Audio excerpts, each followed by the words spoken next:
Yo, what is going on, Gang? Senkai here, and in today's video we'll basically be discussing if there is going to be an ISSHIKI bloodline. And you already know me, I like to make theories. I've made theories for Jiramaki and another bloodline thing, so I'll be making a theory on this. Basically what the C spec, Q spec, maybe an E spec, and what the 3 moves will be. And at the end I will ask for you guys' opinion on it, so you guys go down in the comments, right, what you guys think about it. But before I go ahead and start this video, guys, if you are new to this channel, make sure you guys smash that like button, hit that sub button, and trust me, turn on post notifications so you know whenever I post these amazing videos I do for you guys, and so we get some speculation in the Shindo community.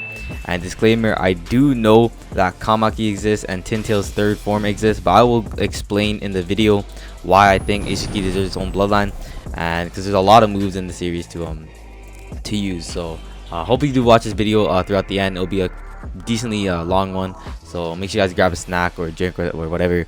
And yes sir, let's get straight into the video, boys. Perfect.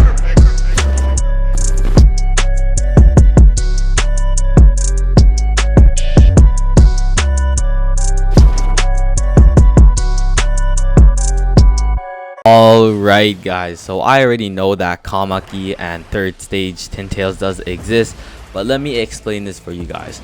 First of all, Kamaki does have some correlation towards ISSHIKI, obviously because he is the vessel, but in the end the moves are basically not as accurate as in the series.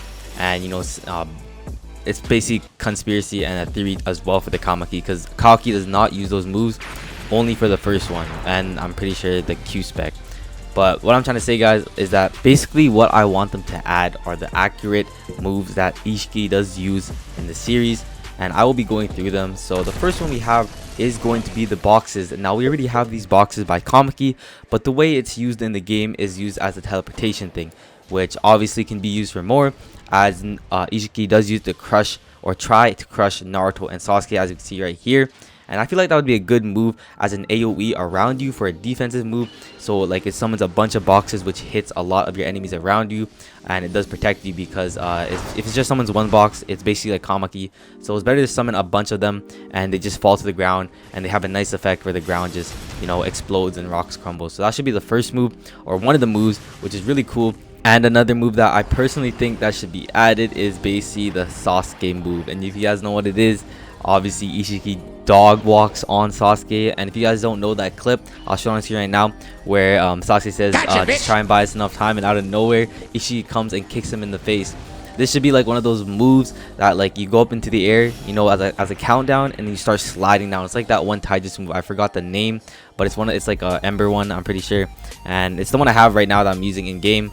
But you already know that should be one of the moves, because it does do a lot of damage, and the effect with it could be nice, as you could probably drag the person with you, and they'll be like all dragged all the way, with the rocks basically dividing around the person that's being kicked right now. So that should be a move, because why not? It could be a Q spec, an E spec, whatever.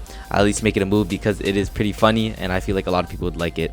Now we haven't forget about Tsukini Hikona, and that is basically his right eye's ability. Basically it's the ability to shrink things and make them appear back to their regular size. It cannot basically enlarge and stuff like that. It can only shrink stuff, and it cannot shrink living beings except for itself.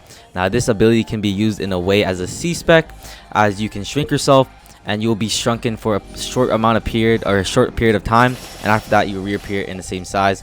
And or it can be used as something where you get shrunken and you teleport behind them, because that's what ISSHIKI loves to do. This guy teleports around everyone. Hello, motherfucker. I swear this guy teleports in front of people and be like, "What's good, man?" Stuff like that.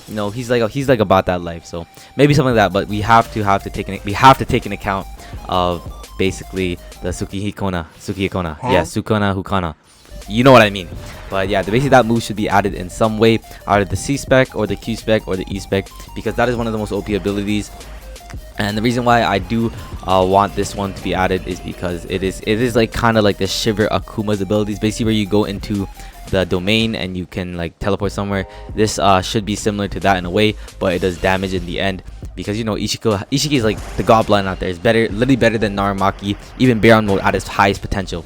I think so, or maybe probably equal, but at the highest potential, like 100% life, Ishiki is 100% better than Beyond Mode Naruto. That's why I really want this move to be added, or either on the C spec, or sorry, or maybe in the Q spec or whatever move. Now, a clever thing I'd like to see here is basically when Naruto is fighting Ishiki on his box, Ishiki does basically put those chakra draining rods onto him, and this drains his chakra, which eventually leads him to go out of Kurama Link mode. And what this can be used is that maybe it doesn't basically drain your mode, or it does, like, in a way, but not too extreme to a point where you just lose automatically. What I'd like to see is that you would be able to use this, and your mode drains only like 100 for the rod, you know, in total, so it's not that much for mode, and maybe even like 30k for chi or something like that, something where it just sticks onto the person for a while and disappears eventually. So, you know, it's like some kind of cool like add-on thing, and that could be a move that would be really nice. And one of the last moves that we have on our list is going to be this nice high-speed rod. Yet again, we did say that as the first move, but this is multiple of them. The first one, what I would describe is as sending up 5, because that's what Ishiki really did. He did not really expend as much chakra or life force in order to do it. That's why the first move should be that, and later on there should be another one where you obviously go into the sky and you do rain the chakra rods, or the high speed rods, at them. So they shouldn't be all at once. It's more of like a move where you basically throw them out. So, you know, Kamaki's Q spec, where it's like those lasers and they come out like every like millisecond or something, maybe something like that, or where the rods come out at a different time, so it's a bit more easier for the opponent. Obviously, Ishiki does also have access to the space-time ninjutsu, so basically we can probably take a move from Kamaki, modify a bit, you know how like you can open portals. We can take that move, I guess, and then put it into Ishiki, just edit it a bit so it's a you know, decent, something like that. So it's not just, you know, taking one move and moving to other. It'll be different in a way, probably do more damage or just design a bit, but he does use space-time ninjutsu, so we're gonna go ahead and add that as well. And basically those should be the moves. Let me know down below in the comments if you have any more new moves that you guys think should be added. Ishiki, you know, he has a decent amount of moves, but they're like, you know, they're spread out, you know, stuff like that. Some is in jigging, but it's mostly just shrinking stuff and you know, enlarging them back to the regular state. You could use that one where he's fighting Cash and Koji, and basically he made the pillars, but that's just basically the same thing as the boxes, because he just shrank the boxes and put them back to the regular state. But that's honestly what I think the moves should be like, guys. Make sure you guys go down below in the comments and name some moves that either I left or you like to see true, or maybe if Rellgames can go ahead and make some theoretical moves, because, you know, we're basically working out with just his Aisuku, Sukana, Hikana. Bro, I don't know how to say it, but you guys know what I mean. But if this mode does come out, hopefully it does get like 45 mode per second drain, because it's going to be an OP mode. Obviously the stat boost will be insane. You'll be able to fly, and you will be designed like the Tin Tails third form, but you will be more modified, because obviously, you know, there's 3 Tin Tails already. There's only one for Ishiki though, Ishiki's design, so they might add another one, because they already have 2 6 paths of, like, you know, Madara and Jubito designs. So hopefully they'll be adding the other ones as well, because I'm really excited to see this Ishiki one, because I did do a theory on the Jaramaki one and that did come out, but, you know, the moves were basically kind of accurate to what I had. But yeah, that's basically what my theory is for this video, guys. If you guys made it all the way to the end, thank you guys so much. Make sure you guys hit that like button, guys. Please hit that like button, turn on post notifications, and hit that sub button if you are new. If you enjoy my content like this, guys, I do post out theories when, you know, I think a new Bloodline is going to come out, so make sure you guys smash that like button and sub button. But that's gonna be all for this video, guys. Hopefully you guys did enjoy. Senkai out. Peace out, Senkai gang, and have a good day / night. Comment hashtag I was here till the end if you were here. Alright, but you guys, you have a good day, and peace out, guys. Have a good one.